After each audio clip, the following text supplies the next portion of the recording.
നമസ്കാരം. ചർച്ച അപ്ഡേറ്റ്സിലേക്ക് സ്വാഗതം. ഹമാസ് ഭീകര സംഘം തട്ടിക്കൊണ്ടുപോയി മാസങ്ങളോളം ഗാസയിൽ തടവിലാക്കിയ ശേഷം മോചിപ്പിക്കപ്പെട്ട ഇസ്രായേൽ പൗരന്മാരെ ഫ്രാൻസിസ് മാർപ്പാപ്പ വത്തിക്കാനിൽ സ്വീകരിച്ചു.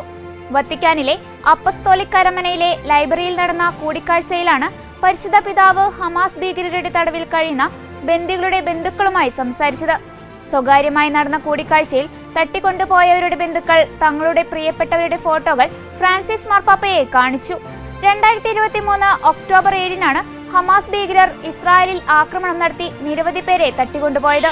കിഴക്കൻ ബുർക്കിന ഫാസോയിൽ വേരൂന്നിയ തീവ്രവാദ ആക്രമണങ്ങൾക്കിടെ പ്രാർത്ഥനയാചിച്ച് വൈദികൻ. ഫാദ എൻഗൗർമ രൂപത പരിധിയിൽ നിരവധി തീവ്രവാദി ആക്രമണങ്ങൾ അനുദിനം നടക്കുന്ന പശ്ചാത്തലത്തിലാണ് വൈദികൻ to the church in need സംഘടനയിലൂടെ പ്രാർത്ഥനയാചിച്ച് രംഗത്ത് വന്നിരിക്കുന്നത്.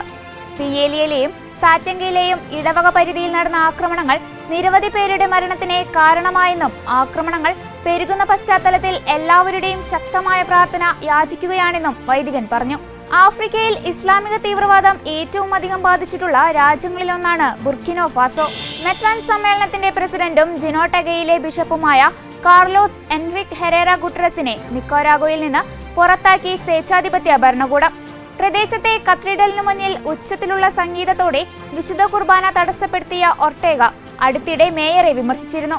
ലാറ്റിൻ അമേരിക്കൻ ബിഷപ്പുമാർ ബിഷപ്പ് ഹെരേരയോട് ഐക്യദാർഢ്യം പ്രകടിപ്പിക്കുകയും ഈ സാഹചര്യം ഉടൻ പരിഹരിക്കപ്പെടാനും അദ്ദേഹത്തിന് സ്വന്തം നാട്ടിലേക്ക് മടങ്ങാനുള്ള സാഹചര്യം സംജാതമാകാൻ വേണ്ടി പ്രാർത്ഥിക്കുകയും ചെയ്തു. തെക്കു പടിഞ്ഞാറൻ കൊളംബിയയിലെ ഗുവാപ്പിയിലുണ്ടായ സ്ഫോടനത്തിൽ മെത്രാന്റെ വസതിയും ഓഫീസുകളും തകർന്നു.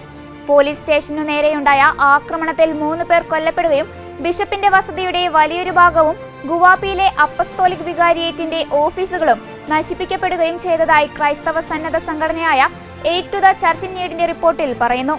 ഏറ്റവും ദുർബലരായ ആളുകളെ സംഘർഷം വല്ലാതെ ബാധിച്ചിട്ടുണ്ടെന്നും പ്രദേശത്ത് സമാധാനത്തിനായി പ്രാർത്ഥിക്കണമെന്നും to the church in need സംഘടന ആഹ്വാനം ചെയ്തു. ഈ നൂറ്റാണ്ടിലെ യഥാർത്ഥ വെല്ലുവിളിയായ പാരിസ്ഥിതിക പ്രശ്നങ്ങളെ അലസമായി വീക്ഷിച്ച് കൈകഴുകാനാവില്ലെന്നുള്ള മുന്നറിയിപ്പുമായി ഫ്രാൻസിസ് മാർപ്പാപ്പ. അസർബൈജാനിലെ ബാക്കുവിൽ നടക്കുന്ന COP29 വാർഷിക കാലാവസ്ഥ സമ്മേളനത്തിലാണ് പാപ്പയുടെ നിലപാട് വ്യക്തമാക്കിയത്. ഫ്രാൻസിസ് മാർപ്പാപ്പയെ പ്രതിനിധീകരിച്ച് വത്തിക്കാൻ സ്റ്റേറ്റ് സെക്രട്ടറി കർദിനാൾ പിയത്രോ പരോളിനാണ് പാപ്പയുടെ സന്ദേശം വായിച്ചത്. സാമ്പത്തികമായ കടം പോലെ തന്നെ പാരിസ്ഥിതികമായ കടവും രാജ്യത്തിന്റെ ഭാവിയെ ബാധിക്കുമെന്ന് പാപ്പയുടെ സന്ദേശത്തിൽ ഓർമ്മിപ്പിക്കുന്നു. ഇതോടെ ചർച്ച അപ്ഡേറ്റ്സ് പൂർണ്ണമാകുന്നു. നന്ദി.